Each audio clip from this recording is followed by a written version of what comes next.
오늘은 인자가 영광을 얻을 때라는 제목으로 함께 은혜를 나누고자 합니다. 사순절 다섯째 주일이라는 것을 우리가 염두하면서 이 기간을 잘 보내야 될 것입니다. 어떤 교회에 예배를 드리는데요, 일반적인 예배를 드리지 않았습니다. 그것은 뭐냐면은 모든 성도님들이 한 줄로 쭉 서 있는데 이 본당 앞에 관을 갖다 놓은 거예요.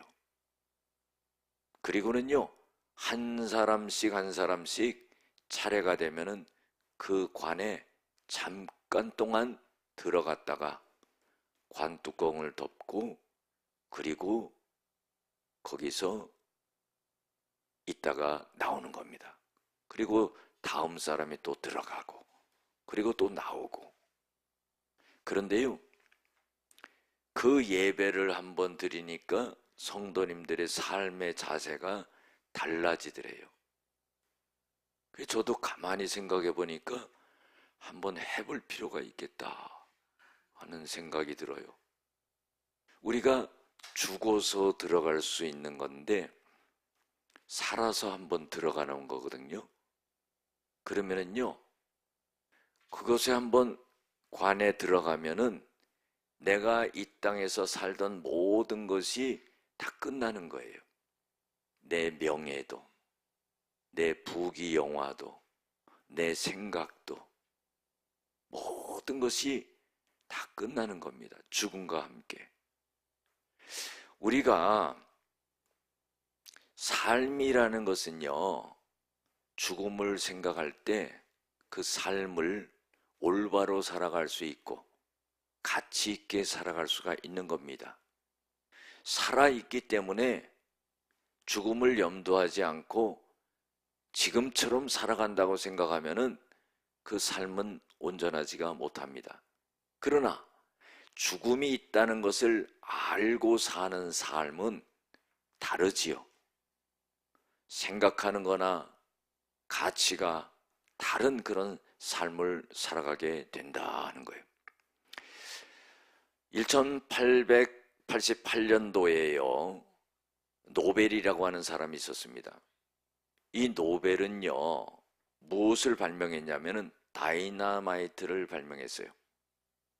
그래서요, 하루아침에 아주 유명한 인사가 되었고 발명가가 되었고 엄청난 돈방석에 앉게 되었습니다. 그런데 어느 날 노벨이 일어나가지고 아침 신문을 딱 보는데요, 그 신문에 자기가 딱 나왔는데 이런 내용이 있었습니다. 세계 최초로 다이나마이트를 발명한 알프레드 노벨이 죽다, 이렇게 신문 기사가 난 거예요. 자기는 죽지 않고 살아있는데 죽었다고 그렇게 난 겁니다. 잘못된 기사가 올라간 거죠. 많은 사람을 죽음에 이르게 하는 폭탄 제조업자 드디어 죽다, 이렇게 써 있는 거예요. 잘 죽었다는 말이죠. 드디어 죽다. 이 다이나마이트를 발명해 가지고 자기는 명성을 얻고 굉장한 돈을 벌었는데 그거로 인하여 수많은 사람이 죽었다 이거예요. 사람들이요, 죽기를 기대한 거예요. 드디어 죽다. 이때요, 노벨은 깊은 생각에 잠겼습니다. 그리고는요, 자신을 바라보게 됐고 자기의 존재에 대해서 생각하게 됐고 그리고 하나님을 만나게 된 거예요.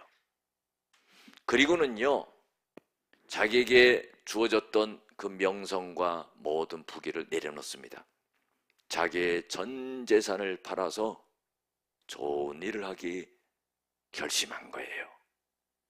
그래서요, 이 노벨은요, 노벨상을 만들어 가지고 세계에서 정말 각 분야에 훌륭한 인류를 위해서 업적을 남긴 사람에게 상을 주는 그런 제도를 만드는 사람이 되었다는 겁니다. 우리의 인간의 어리석음은 어디 있습니까?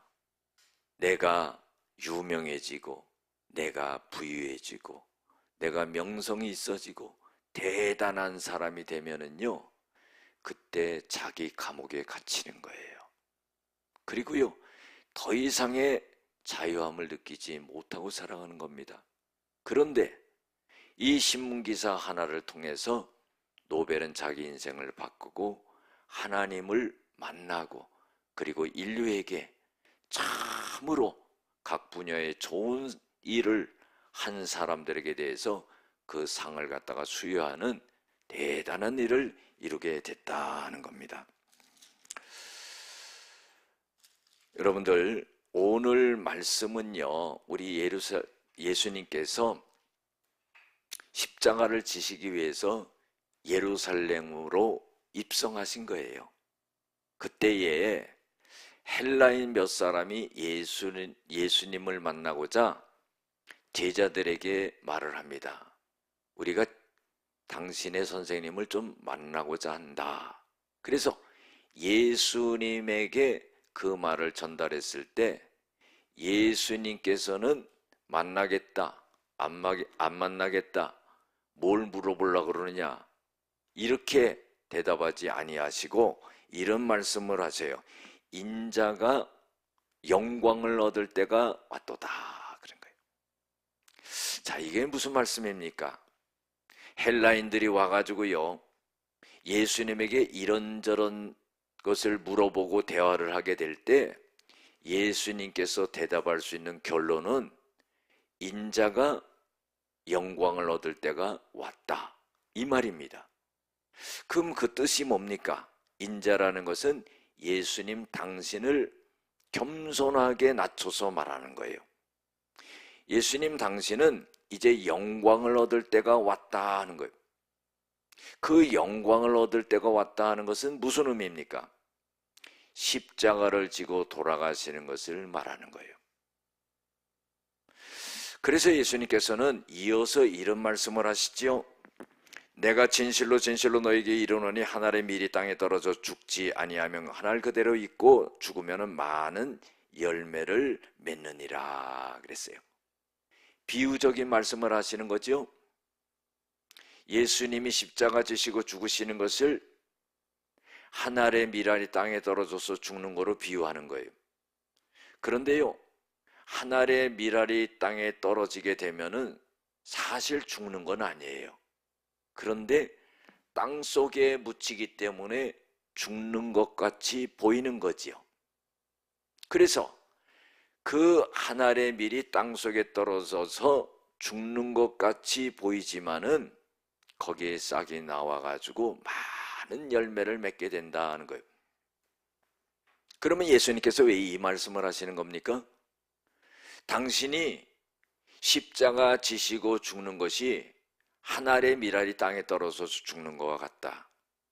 그것은 예수님이 십자가의 죽으심으로 인해 가지고 온 인류를 갖다가 다 구원하기 위한 것이다 하는 것을 비유적으로 말씀하신 것입니다. 그래서 그리고 예수님께서 이어서 말씀하시는데, 자기의 생명을 사랑하는 자는 잃어버릴 것이요 이 세상에서 자기의 생명을 미워하는 자는 영생하도록 보존하리라. 우리가 살아가면서요, 이 세상에서 가장 귀한 것은 뭡니까? 금입니까? 보석입니까? 다이아몬드입니까? 돈입니까? 아니죠. 내 생명이 가장 귀한 거예요. 온 천하를 나에게 다 준다 할지라도 내 생명과 결코 바꿀 수 없는 거예요. 그런데요, 오늘 말씀을 보면은요, 예수님이 자기 생명을 살아가는 자는 잃어버릴 것이다 그런 거예요. 자기 생명을 귀하게 여기고 간직하고 보존하고 애쓰고 그렇게 되는 거 아니겠습니까? 그런데요, 자기의 생명을 사랑하는 자는 잃어버린다는 거예요. 그리고요, 이 세상에서 자기의 생명을 미워하는 자는 영생을 얻게 된다는 겁니다. 이것은 무슨 말이에요? 주님을 위해서 자기의 생명을 갖다가 아까워하지 않는 자는 생명을 얻게 되고 영생을 얻게 된다는 거예요. 주님의 일을 위해서 자기의 생명을 사랑하고 따라가지 않으면은 결국은 잃어버리게 된다 하는 거예요. 마태복음 10장 37절에서 39절에 보면 예수님이 이런 말씀하셨죠. 너희 부모 자식 간에 부모를 갖다가 더 사랑하고 자식을 더 주님보다 사랑하면은 그것은 합당하지 않다. 이런 말씀을 하시는 거예요. 우리가 부모 자식 관계보다 더 돈독한 관계가 어디 있겠습니까? 혈연 관계 아니겠습니까? 그런데 주님보다 부모 자식을 더 사랑하면은 그것은 하나님 앞에 합당하지 않다 하는 거예요. 또 자기 십자가를 지고 나를 따라오지 아니하면은 합당하지 않다 하는 거예요. 자기 목숨을 갖다가 얻으려고 애를 쓰면은 결국은 잃어버릴 것이다 하는 거예요.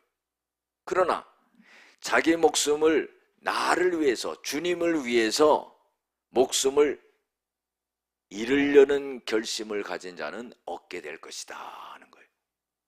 여러분들, 이것은 무엇을 의미합니까? 인간의 생각과 주님의 생각이 다르다는 거예요. 우리는 우리의 생명을 지키기 위해서 애쓰고 힘쓰고 가장 고귀한 내 생명을 지키기 위해서 그렇게 힘을 쓰지만은 그것은 결국 잃어버리게 되는 것이다.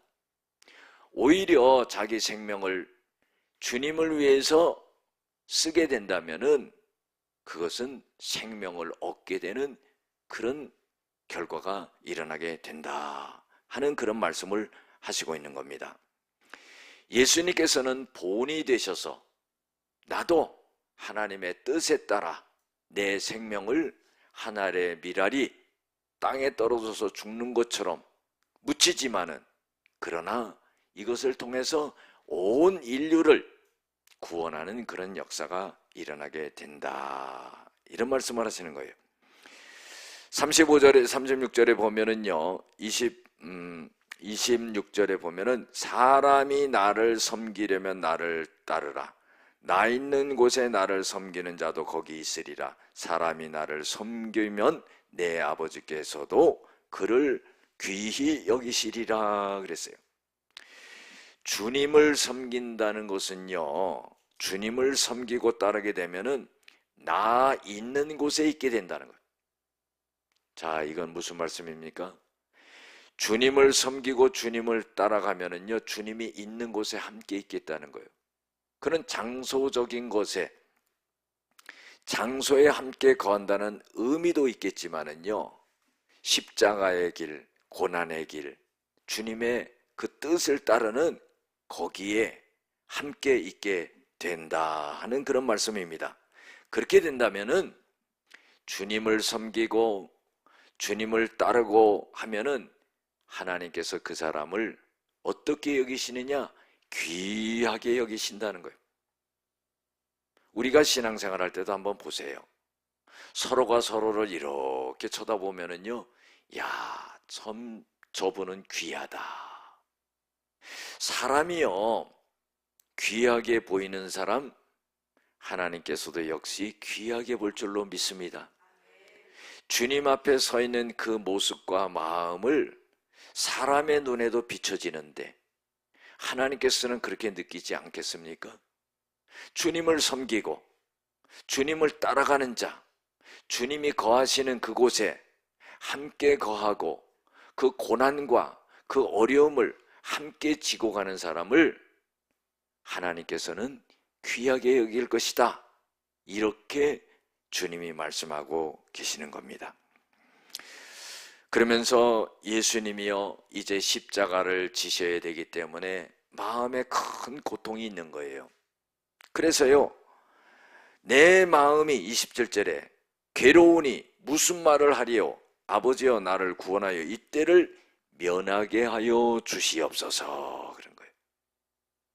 이 장면을 보면은요, 예수님이 겟세마네 동산에서 기도하는 그 장면이 나오죠. 이 장면과 오버랩이 되는 거예요. 겹치는 거예요. 마태복음 26장 36절에서 39절에 보면은 예수님이 기도하실 때 그러잖아요. 얼굴에 땀방울이 핏방울이 되도록 기도하면서 아버지요, 이 잔을 지나가게 하실 수 없습니까? 이 잔이 뭡니까? 십자가 지는 것을 말하는 거예요. 그러나 나의 원대로 하지 마시고 아버지의 뜻대로 하시옵소서. 우리가요, 기도하는 분들은 다 알 거예요. 그게 뭐냐면은 내가 지금 어려워요. 문제가 있어요. 고난이 있어요. 그러니까 내 힘으로 해결할 수가 없어요. 하나님 앞에 기도하는 거예요. 아버지 하면서 기도하면서 그 문제를 해결해 달라고 기도하는 거예요. 그런데 놀라운 일은 뭐예요? 그 문제를 놓고 기도하는데 하나님은요, 그 문제를 해결해 주기에 앞서 먼저 내 자신을 하나님 앞에서 변화시키고 깨닫게 해주신다는 거예요. 할렐루야. 그래서 기도가 바뀌는 거예요. 내 문제를 놓고 기도했지만은요, 하나님은 하나님 앞에서 나를 바라보게 하시면서 나를 변화시키는 거예요. 나를 깨닫게 하는 거예요. 그리고 나서야 문제를 해결하시는 거예요. 예수님도 그랬지요.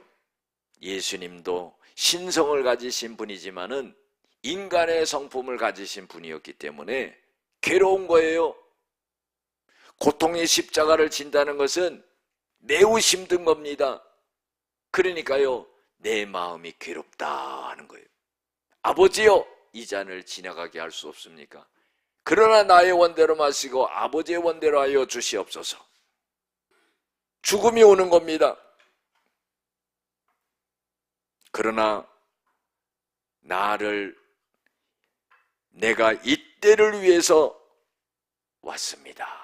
이것은요, 하나님, 내 마음이 괴롭지만은 십자가 지기 위해서 하나님이 이때에 나를 보내셨습니다. 내가 기꺼이 십자가를 지겠습니다. 우리가요, 믿음의 생활할 때 보면은 개인적으로도 어려움이 많이 있고요, 가정적으로도 어려움이 많이 있고, 특별히요, 교회적으로 어려움이 있을 때, 그때요, 그 때를 갖다가 기회로 삼을 수 있는 사람이 돼야 돼요. 그것이 바로 십자가를 지는 거예요. 자기 십자가를 지는 거예요. 사람은요, 어려움을 당하면 피하고 싶은 거예요. 외면하고 싶은 거예요. 우리가요, 사업하는 사람도 마찬가지죠. 그렇게 지냈던 거래처가 어려워지면요, 하루아침에 끊어버리는 거예요. 우리가요, 인간관계도 그렇죠. 그러나 우리가 꼭 염두에 될 게 뭡니까? 주님과의 관계는 그렇게 할 수 없다는 거예요. 아무리 힘들고 어려워도요, 우리가 주님을 배신할 수 없다 이 말이에요. 그것은요, 하나님이 예수님께서 말씀하신 것처럼 이때를 위해서 나를 보내셨습니다. 이 어려움을 극복하기 위해서, 감당하기 위해서 나에게 십자가를 주셨습니다. 이때를 위해서 나를 여기 있게 했습니다. 그거를 능히 걸머질 수 있는 믿음이 되어야 된다 하는 거예요. 사람의 힘으로는 감당할 수가 없어요. 이겨나갈 수가 없어요. 무너질 것 같아요. 그러나 그 믿음 가운데 하나님의 능력을 주십니다. 하나님의 은혜를 주십니다. 하나님이 감당할 수 있는 힘을 주십니다. 하나님의 축복을 주십니다. 그 믿음을 가져야 되는 거예요. 단순하게 예수님께서요, 십자가 지시는 것을 받아들이는 것을 볼 때 주님이시니까 그렇게 할 수 있지, 여기서 끝나서는 안 된다는 거예요. 예수님은 분명히 말씀하셨죠. 자기 십자가를 지고 나를 따르지 아니하면은 합당하지 않다는 거예요. 주님은 우리에게 십자가 주십니다. 주님은요, 고난과 어려움도 우리에게 주십니다. 그러나요, 그것은 감당할 수 있다는 거예요. 감당할 시험 밖에는 우리에게 당한 것이 없나니 시험을 당할 때에 피할 길을 주사 능히 감당하게 하시느니라. 여러분들, 그 믿음이요 우리에게 있어야 되는 거예요. 하나님은요 아무나 사용하지 아니하십니다. 하나님은 마음에 믿음 있는 사람을 사용하는 거예요. 그 중심이 흔들리지 아니하는 사람을 사용하시는 거예요. 그래서요 모든 고난을 이겨나갈 수 있게 하고 십자가를 능히 질 수 있도록 하나님께서는 능력을 주시는 거예요. 은혜를 주시는 거예요. 할렐루야. 예수님이 28절에 이렇게 말씀하십니다. 아버지요, 아버지의 이름을 영광스럽게 하옵소서. 어떻게 영광스럽게 하는 겁니까? 당신이 십자가에 죽어야 되는 거예요. 그래야지 하나님을 영광스럽게 하는 겁니다. 그러니까 하늘에서 소리가 납니다. 내가 이미 영광스럽게 하였고, 하나님은요 당신 스스로를 영광스럽게 하는 분이에요. 그리고 또 다시 영광스럽게 하리라. 이제 예수님이 십자가를 지심으로 인해 가지고 또 하나님을 영광스럽게 하리라 그런 거예요. 그랬더니요 그 주위에 있던 많은 무리의 사람들이요 그걸 듣습니다. 듣는데 야 천둥 소리가 들렸다 그러고 어떤 사람은 천사가 말하였다 그러고 그러는 거예요. 그게 아니지요. 예수님이 하나님과 대화한 거예요. 그런데 사람들에게 들릴 때는요 천사와 말한 것 같이 들리고 천둥 소리가 들린 것 같이 그렇게 들렸다는 거예요. 예수님께서는 이런 말씀하십니다. 이 소리가 난 것은 나에게 하나님이 하신 게 아니라 너희들에게 한 것이다. 너희를 위한 것이다 그랬어요. 우리가 누가복음 23장 28절에도 보면 예수님께서 십자가를 지시고 골고다로 가실 때 많은 여인들이 따라가면서 막 울었습니다. 예수님께서 하신 말씀이 무슨 말씀을 하셨습니까? 나를 위해 울지 말고 너희와 너희 자식들을 위해 울라. 결국은 뭡니까? 예수님이 십자가 지시는 것을, 그 고난당하는 것을 보면서 우는데요 결국은 자기를 위한 거라는 거예요.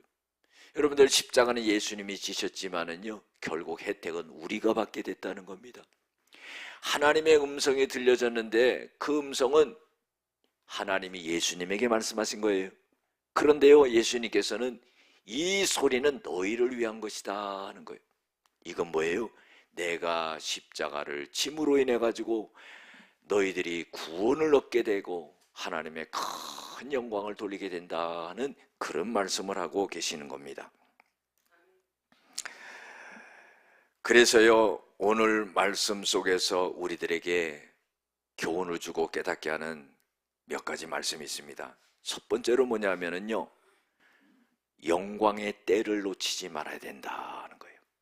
예수님께서는 십자가 지셔야 될 그 때를 뭐라고 말씀하셨어요? 인자가 영광을 얻을 때가 왔다 그런 거예요.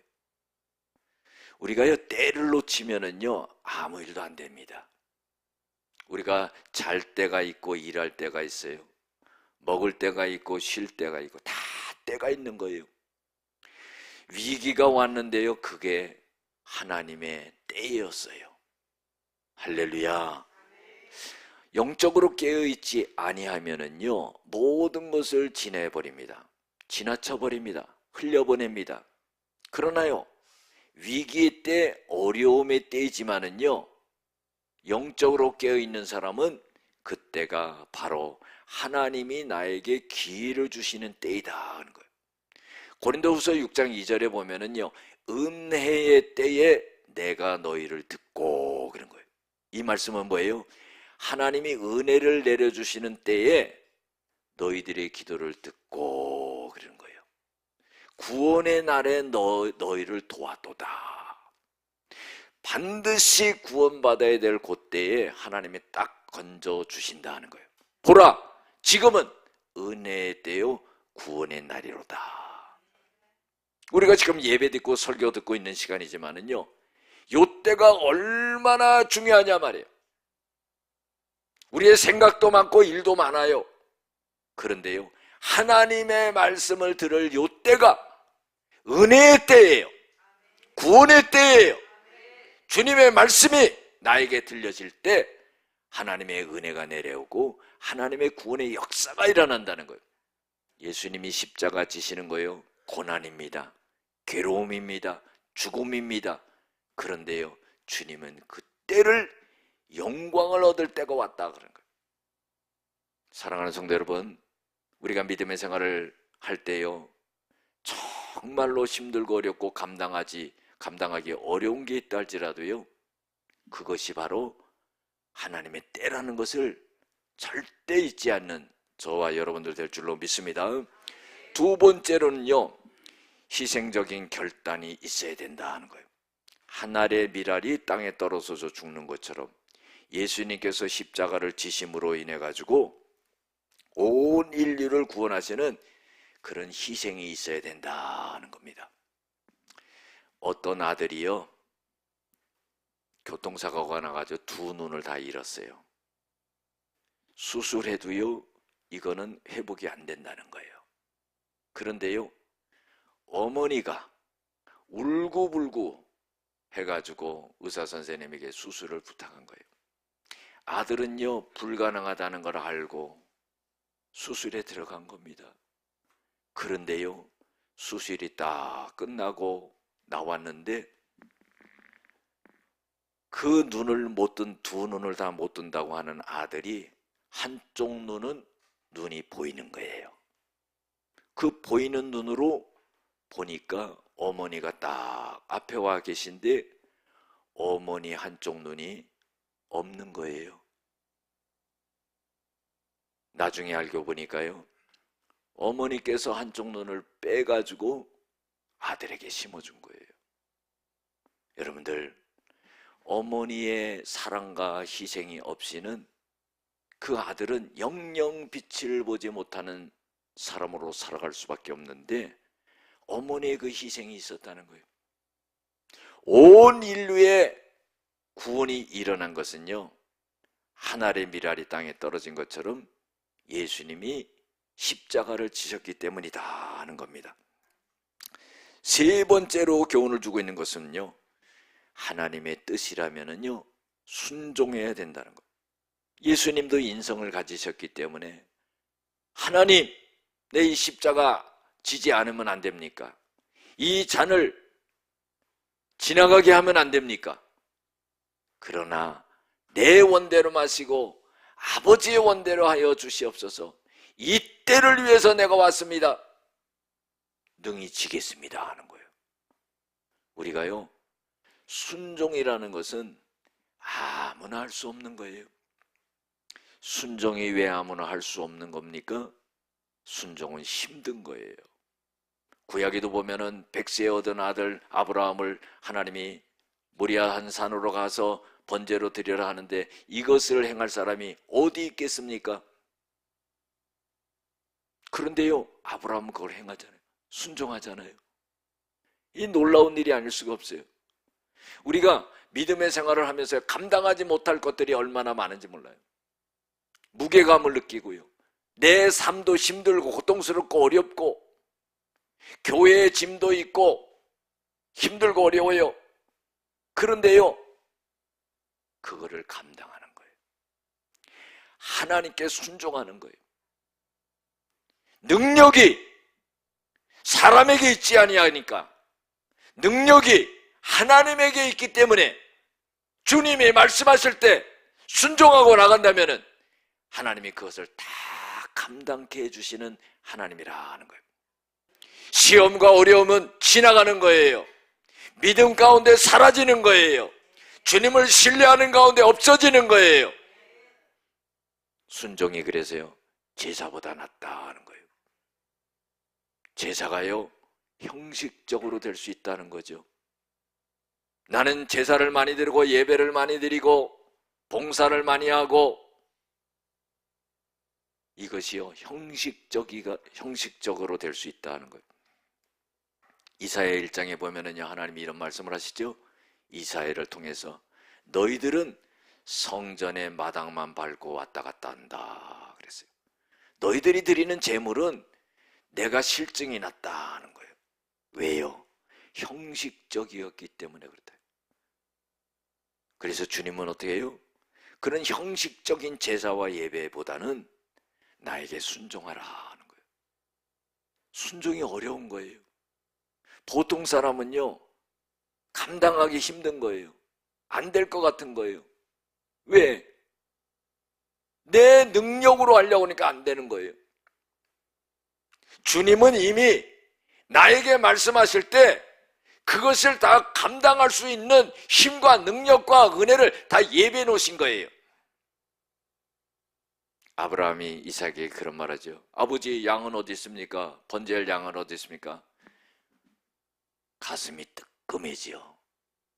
그런데요, 아브라함이 자기 아들 이삭에게 이런 말합니다. 하나님이 다 준비해 놓으셨다. 아, 이건 믿음이에요. 우리가요, 모든 일이 그렇습니다. 우리 앞에 놓여져 있는 문제도 그렇고 질병도 그렇고요, 주님이 나를 치료하셨다 그러면 그 역사가 일어나는 거예요. 주님이 내 문제를 해결하셨다 하는 것을 믿는 자는 그 문제가 해결된 거예요. 수고하고 무거운 짐진 자들아, 다 내게로 오라. 내가 너희를 쉬게 하리라. 우리가요, 하나님이 살아계신 것을 확신한다면요, 이런 기적을 한번 체험해야 돼요. 그냥 체험하는 게 아니에요. 주님의 말씀을 어떤 상황이라든지, 죽을 것 같은 상황이라든지, 위기의 상황이라든지, 절망의 상황이라서도 주님의 말씀을 붙들고 믿고 의지하고 신뢰하고 나가는 거예요. 그때 하나님의 말씀이 역사가 되는 겁니다. 그래서요, 하나님의 뜻을 따르는 순종이 있어야 된다. 예수님의 12제자가요 다 순교했습니다. 베드로는 로마에서 십자가를 거꾸로 지고 죽었어요. 마가는 알렉산드리아에서 기도 중에 순교했습니다. 빌립은 소아시아에서 십자가 지고 죽고요. 바돌로메는요 자기의 몸이 가죽이 벗겨지는 그런 죽음을 맞이했고요. 도마는 인도에서 나는 예배한다 소리치며 순교했고요. 마태는 에디오피아에서 창에 찔려서 순교했고, 마띠아는 예루살렘에서 쓰러진 후 목이 베어 죽었고, 안드레는 십자가에 못 박혀 순교했고, 누가는 헬라 감옥에서 매달려서 죽고, 바울은 로마 감옥 칼에 떨어져서 목이 떨어져서 예수님을 부르다 죽고, 사도 요한은 100세까지 그 시련과 고통을 겪다가 살아있는 순교자가 됐어요.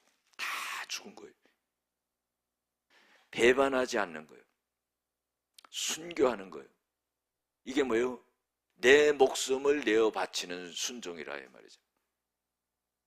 여러분들, 우리 보고 순교하라는 거 아니에요. 우리는요, 기회도 안 옵니다. 왜? 그 믿음이 안 돼요. 우리는 순교할 수 있는 믿음이 안 되는 거예요. 그래서 순교시키지도 않아요. 걱정하지 마시기 바랍니다. 아, 이번 주에 갔더니 순교해야 된다 하는 거예요. 우리는 순교시키지도 않아요. 왜? 그 믿음이 안 되기 때문에. 예수님 어떻게 해요? 십자가 지기 위해서, 이 때를 위해서 내가 왔습니다. 감당하잖아요. 우리도 그런 순종하는 믿음이 돼야 돼요. 목숨을 내놓는 순종이라 하면 주님 앞에 못할 게 어디 있어요? 마음과 정성과 뜻과 힘을 다해서 주님 앞에 하는 거예요.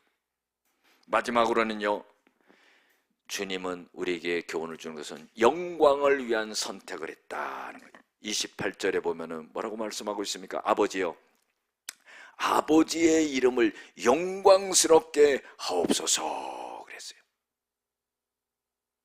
영광을 선택하는 거예요. 영광을. 어려움을 보고 피하는 것이 아니라 하나님의 영광을 보면서 선택하는 거예요. 우리는 주님의 영광을 위해서 일하는 사람들이에요. 체코의 세계적인 작곡가 드보로작이 있습니다. 첼로 협주곡을 갖다가 작곡을 했는데 우리가 잘 알지요. 신세계 교향곡 다 들어보셨지요? 프라하 시민들이요 꽃다발 증정하면서요, 그 리본에다가요 이런 말을 썼습니다. 세계에서 가장 위대한 음악가에게 꽃의 리본에 그게 딱 달려있는 거예요. 이 드보로자기가 그걸 딱 보면서요 굉장한 마음의 부담감이 된 거예요. 이 진짜 작곡가입니다, 이 사람이. 당연하지 하면서 받은 게 아니라 나는 그런 사람이 못 되는데 세계에서 가장 위대한 음악가에게 하면서 자기한테 주는데 이게요 받지를 못하는 거예요.